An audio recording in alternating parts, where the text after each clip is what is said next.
Okay, guys, this is a really fun match, and I really enjoyed it because I got to show off this brand new team and some of the cool stuff it does. So I lead with Mammoth Swine, and I figured he's going to switch. I don't know why, but yeah, I got the Stealth Rock on the switch, and now Scissors here, and I want to get some heavy damage on that because Scissors are always a pain. So I hit it with Stab Earthquake, and he responds with a superpower, which I don't really understand. Bullet Punch would have almost definitely KO'd me anyway, and he wouldn't have got the drop for it. And critical hit, completely useless. But now I know that the Bullet Punch is coming now, so I'm going to switch to Slay King here. And because of the drop, that's going to do absolutely nothing to its Titanic defenses. And I know he's got a switch now. Pursuit's going to do absolutely nothing. We're scared of the ghost coming back in, so I can't return. So I just went with Fire Punch. And he sends out Blastoise, so it was a really great predict on him. And there's really not really a better Pokemon that could have taken that. So I got to get a hell out of there. And he hits me with a Rapid Spin, which sucks. So goes my Stealth Rock. So this Blastoise is kicking my ass. I'm just hoping and praying it's special and doesn't hit me with an Earthquake. It doesn't, so I managed to hit the incoming Togekiss with a Screech, and I get to get this combo going on here. So I go back to Slay King, and he hits me with a Trick, which I wasn't expecting. But good thing is I switched choice items to choice items, which is pretty never ever bad really. And he's got to get out of there because he's stuck on it. And because of the Screech, he doesn't want to take any damage. But tough luck for him because I got Pursuit. And because of the Screech, that absolutely raped him, and that was awesome. But fortunately now I've got to get out of here because that bat thing is going to set up, because that's what people do on Slay King. It always sets up. So I just went straight out to All-Star, and I'm just going to start hitting it with Sab and do what I can to it. And when I saw that agility, I was terrified of an X-Scissor coming, because I thought it might be like a sweep thing. But it turns out that thing's got absolutely zero attacks anyway. And he goes out to, he plus his agility to Blastoise here, and I was confused about that. I mean, surely he's got better Pokemon that could take the agility. But I guess he was just afraid of the Flamethrower, predicting Sizer coming in or something. But so now Blastoise is chilling around with an agility, so I figure I'm just going to use my Ghost, so he can't do much. But apparently he's pretty much got the same Blastoise I got, because he's got Toxic as well. So obviously he's going to be faster, so I'm not quite sure what I was thinking with the taunt here. I mean, Doku's one of my older Pokemon, and just weird that in this match this is one Pokemon I didn't actually do well with. But he gets out of there and ditches the agility, I guess. And he went with a Thunder Wave, predicting Switch, which is a great move. And I get seriously haxed here. Poor old Toxicrool gets completely paralyzed again, and he brings this thing back in. I know it's not special, so I'm wondering what the hell it's going to be doing in here. I guess he's doing that just to threaten, just to stop me from setting up poison spikes, I guess. So I'm just start screeching things until things go away. So I'm just keep screeching. I'm just going to keep on switching his team around. I don't have Stealth Rock up, unfortunately, so that thing's still alive. And I forgot about the trick, and I've forgotten that he's got my choice band. So he screws me over with that, which sucks. I was actually doing a waterfall on that move to finish that thing off, but I got power haxed, and I got power haxed again trying to do another waterfall. So that thing would have been out of my way then and there, but it was not to be that time, unfortunately. And for some dumb reason, I tried to switch moves there. I guess I figured I'd rather have Blastoise poisoned on the next come in, so I set up my Toxic Spikes. And he gets a crit, which nearly kills me, which I couldn't believe it, because the one Air Slash that he got me with earlier did like nothing, and that did like 4 times as much. But I've had enough of this thing, just screwing around. So I go out to threaten a T-Bolt, which will definitely get rid of it. So on its way out to what was a predicted Thunderbolt, I'm just going to sub up and do what I can here.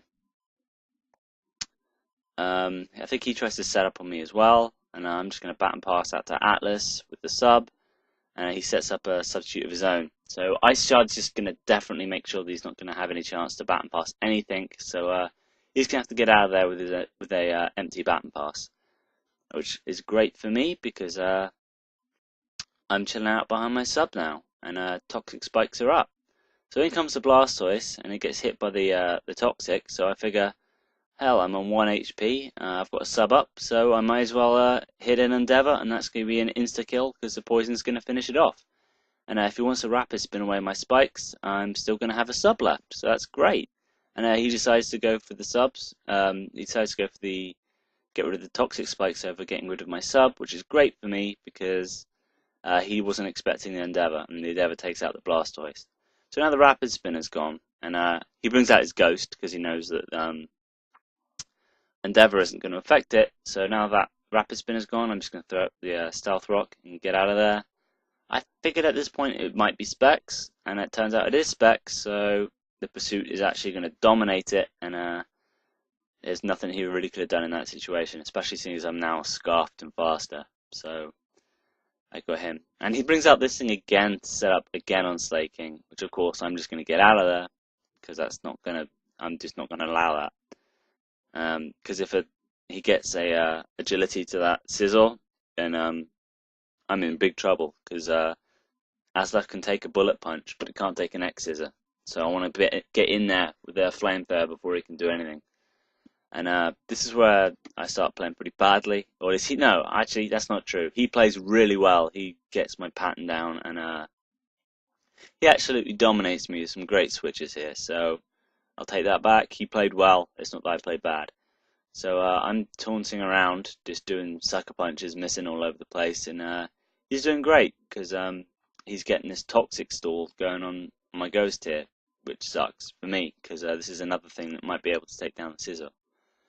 And he keeps on switching backwards and forwards, and I kind of predicted a switch then, so I wanted to taunt that thing, and I know that if that thing switches again, then Stealth Rock's going to kill it, so I switch out to Spark here, and he hits me with the Flamethrower, because I figured he would think, actually I don't know what I was thinking then, I think maybe an Air Slash would be incoming, but yeah, he predicted excellently, and he takes down Jolteon, which sucks. So I definitely want to make sure that thing's dead, and I'm going to show a Flamethrower to his face just to make sure he knows that this thing goes Flamethrower to see if he wants to risk the Scizor, which he does, and that's good for me because I know that I'll survive the Bullet Punch. Maybe not if it was Choice Banded, but I already know it's not Choice Banded. So the Flamethrower is going to take out the Scizor, and I know from here on in it's just a matter of time, pretty much, because that Scizor was what I was really scared of, and that's not going to happen. So I know Life Orb's going to kill me on the next hit. So I think the Roost is obvious because I don't want to be stupid like that. But he goes for a sub instead. Good move on his part, but luckily for me, killing subs doesn't count as recoil on the Life Orb. So I managed to take that down, no problem. And he does the agility, and I go for the Psychic here, which I don't know if this would have killed or not. Coming up on the Psychic after he starts messing around with the subs, because it turns out I get a crit, and because of the nasty plot, I don't know if that meant anything or not. I don't think it did, because it's not exactly a special wall. It'd been nice to see, I guess, because I think it was quite a good predict on my part that I nasty plotted instead of killing myself with a Psychic. So there's the crit, and down goes that thing, and down goes All-Star. And that leaves him with his last poke, which is his Blaziken, which I hadn't seen all match, and I'm obviously jolly, so it doesn't know quick attack, lucky me. I still had Slaking left, which would have dominated it with return anyway, which had Scarf, which would outspeed now. So that's a win for me, and that was GG. Well done, pun.